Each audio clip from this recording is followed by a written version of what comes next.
Boa tarde. É curioso que o Wing Chun ele se notabilizou como uma arte de combate. Na década de 70, particularmente, por conta do Bruce Lee, uma série de outros fatores, ele ficou muito conhecido como uma arte de combate. E nós sabemos que o trabalho que a Moyal Wing Chun faz não abre mão dessa faceta, mas não se restringe a isso. Queria que inicialmente eu falasse um pouquinho sobre essa abertura de possibilidades.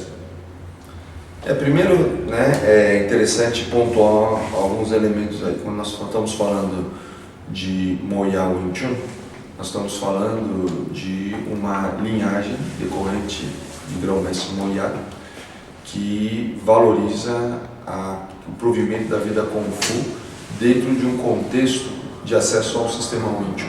Ou seja, isso exatamente que você colocou. Quer dizer, nós estamos muito mais atentos às questões outras que não são o combate físico propriamente dito, sem abrir mão da excelência técnica que decorre do combate, desse processo. Por outro lado, o que é interessante nesse sentido é perceber o que fez essa ênfase, porque o que acontece? Essa ênfase decorre, quando nós falamos Bruce Lee e tudo mais, Bruce Lee também já é fruto de um ambiente hostil, um ambiente que decorria da sua adolescência em Hong Kong, onde nós tivemos um fenômeno populacional muito significativo, muito importante em função da mudança de regime político na China. Então, muitos chineses emigraram para Hong Kong. Então, Hong Kong teve a sua população acrescentada, aumentada significativamente em poucos anos. Isso criou, obviamente, um estado de coisas no âmbito social que levou à importância da questão do combate. O que é interessante em tudo isso é que as pessoas desconheciam um outro aspecto do Wing Chun. Por quê? Porque as pessoas desconheciam, em função desse isolamento da China, naquela época, a chamada cortina de bambu, se desconhecia os outros aspectos do Wing Chun que eram trabalhados antes de Hong Kong. Por quê? Porque um sistema de Kung Fu, como nós sempre mencionamos, ele pode atuar em diferentes áreas. Quer dizer, o que se passou é que um adolescente que praticou, ou melhor, uma pessoa que praticou o Wing Chun na sua adolescência, ele trouxe aquilo como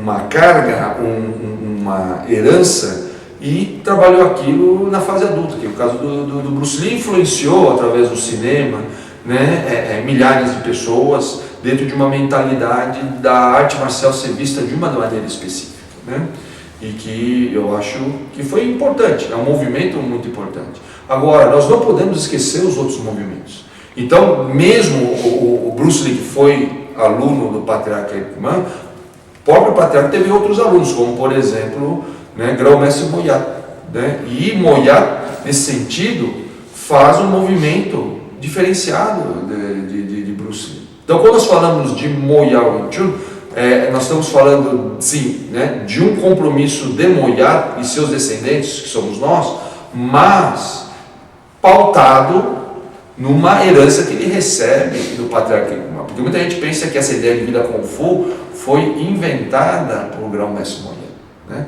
Curiosamente, aqui no Brasil as pessoas achavam que eu que tinha inventado isso. Agora, com a internet e tudo mais, as pessoas acham que foi Grão-mestre Moyal que inventou isso. E isso já é um processo que já vem da cultura chinesa há muitos séculos. Não é nem tão um pouco exclusivo do Wing Chun. Então, a partir disso, temos vários aspectos aí que vale a pena a gente pensar. E dentro da Moyal Wing Chun, como eu falei para você, existe essa situação. Por quê? Porque nós vemos o combate não como um fim em si mesmo, mas como um ponto de partida para o desenvolvimento do próprio Kung Fu. De alguma maneira, então, dá para dizer que se a pessoa excessivamente pensa no combate, ela acaba extraindo do Wing Chun só uma parte. Portanto, ela desenvolve menos o próprio Wing Chun, inclusive a parte de combate. E é curioso isso pelo seguinte: se você vê estatisticamente, os casos, né, de agressão física, normalmente uma pessoa, ela, né, ou ela está sentada, amarrada num cinto, sendo atacada de lado, nunca de frente, tá? E onde a atenção maior dela não é nela mesma, são as pessoas que estão ou do lado ou atrás dela, né? Ou então ela está em pé e ela é abordada ou do lado ou de trás, né? E nós não vemos esse tipo de situação normalmente nas ditas escolas de artes marciais que preconizam a defesa pessoal. Principalmente se nós falarmos que se está se estudando casos, né? Então, o que nós vemos é o seguinte: mesmo certas escolas que estão se posicionando como de defesa pessoal e tudo mais, né, tem que se tomar um certo cuidado, porque as condições urbanas de abordagem, elas são muito distintas daquela que se é trabalhada nas academias, né? Por isso que a ênfase do nosso trabalho é no combate simbólico. Por quê? Porque é um combate que, como você mesmo disse, gera uma situação para que nós, dentro da experiência marcial, que é uma experiência onde há necessidade de se estar presente no aqui e agora, e o quê? Numa premência de morte, uma morte simbólica. Isso nos faz estarmos num nível de consciência que vai permitir o acesso a esse Kung Fu, que vai ser estendido depois através da vida Kung Fu. Então isso tudo são processos ou recursos que vão nos levar ao que é o Kung Fu propriamente dito. E que esse Kung Fu, ele está muito além do que um treinamento de combate. Por quê? Porque se eu ficar me limitando no treinamento técnico, muito raramente aquilo que eu pratiquei, treinei exaustivamente, irá acontecer numa situação, né, de realidade. Porque as situações de realidade se renovam e geralmente de uma maneira inédita. Mas eu queria retomar na questão da vida Kung Fu, até porque eu imagino que seja um pensamento comum das pessoas. Em que medida a experiência de vida Kung Fu afeta diretamente a capacidade de combate? À medida que eu tenho capacidade, primeiro, tenho uma atenção maior e uma capacidade de explorar melhor as condicionantes que eu tenho.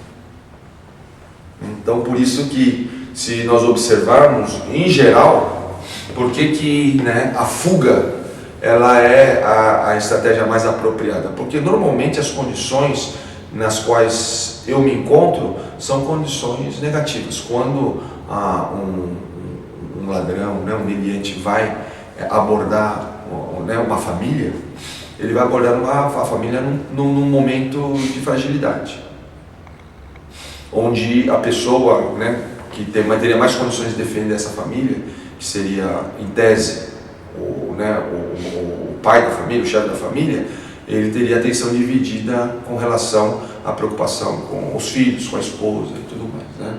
Então tudo isso gera uma situação onde, né, a perda, a configuração já é negativa, de imediato. Então a variação de cenário, ele é o ponto fundamental para se saber se vale a pena reagir ou não vale a pena reagir. Então não é uma reação imediata.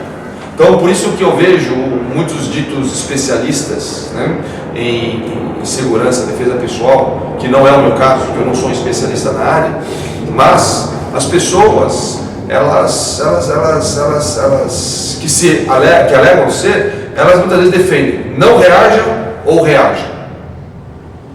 E no meu modo de ver, eu identifico que o mais importante não é ter de antemão uma posição com relação a isso, porque eu vou ter que fazer uma avaliação de cenário. E o Kung Fu vai me ajudar a isso, a ter essa atenção, primeiro para antecipar o evento, e segundo, para poder perceber através dessa antecipação quais são, né, as minhas chances, né, quais são os fatores favoráveis para que eu possa, nesse caso, me desvencilhar dessa situação, né, que eu gostaria de sair. Tá? Então esse que é o grande, que é o grande ponto que eu vejo de benefício do Kung Fu, inclusive com relação à situação de combate. Mesmo porque vale a pena ou não vale a pena combater, o que eu devo fazer, quais são os instrumentos que eu devo usar, em que condições que eu vou usar. Então tudo isso porque partindo da premissa que eu sou obrigado a lutar de antemão, no mínimo é uma estupidez. Estupidez no conceito que eu estava mencionando, uma falta de inteligência. Então assim, fica claro que essa etapa anterior da avaliação e a posterior tomada de decisão é quase que a mais importante. Assim, mais importante, inclusive, que a ação propriamente dita. Mas no curso do Wing Chun, em que momento que o praticante tem a oportunidade de checar essa habilidade? Tanto de avaliar, quanto de pagar o preço da decisão correta ou não tão adequada. E isso que eu acho que está bem claro dentro da ideia de Kung Fu. Você não tem como checar isso ao longo do processo. Isso você vai perceber que vai acontecer.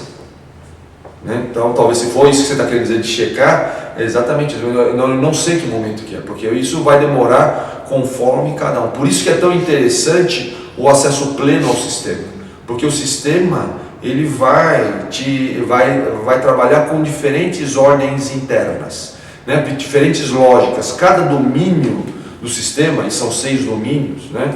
Não entendendo esses 6 como um número limitativo de lógicas, né? Porque são muito mais lógicas, mas a partir do momento que eu tenho o conjunto de 6 lógicas, eu consigo fazer uma combinação para entender como que eu posso reagir a diferentes circunstâncias.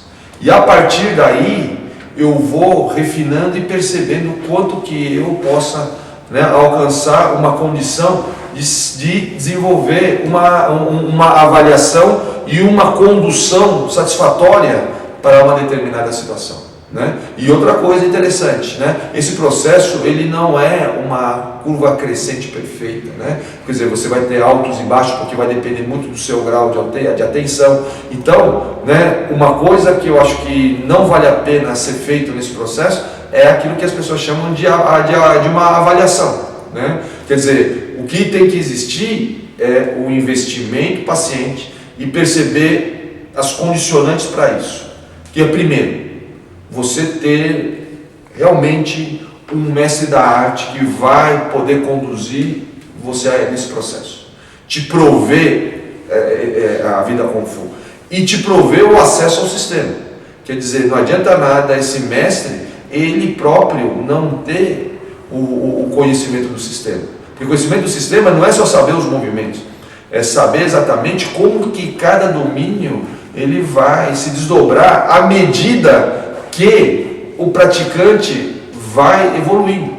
Porque o praticante ele vai trabalhar, cada um vai evoluir de uma maneira diferente, porque o processo ele é individual. Só que há uma combinação entre essa evolução pessoal e o Kung Fu em si, o sistema em si. Como que o mestre vai mediar isso, né? Mas eu acredito que isso vale a pena nós discutirmos numa outra ocasião, né? Por quê? Porque aí nós vamos entrar num outro aspecto, que é o aspecto das condições para que o Kung Fu possa efetivamente ser exercido. Mais uma vez, muito obrigado.